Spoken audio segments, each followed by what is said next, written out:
नमस्ते. Hello in English. In Hindi, we could say Namaste. First, join your hands together like this and say Namaste.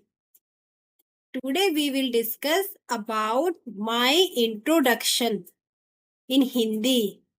My introduction in English. In Hindi, we could say मेरा परिचय.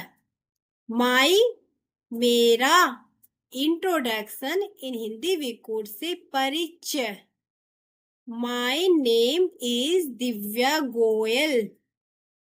My in English in Hindi we could say मेरा. Name means नाम. न आ की मात्रा मैं sleeping line it becomes नाम. Is here is a verb. है Divya. Divya, this is a name. Divya. Goyal, this is a surname. Goyal. My name is Divya Goyal. मेरा नाम दिव्या गोयल है.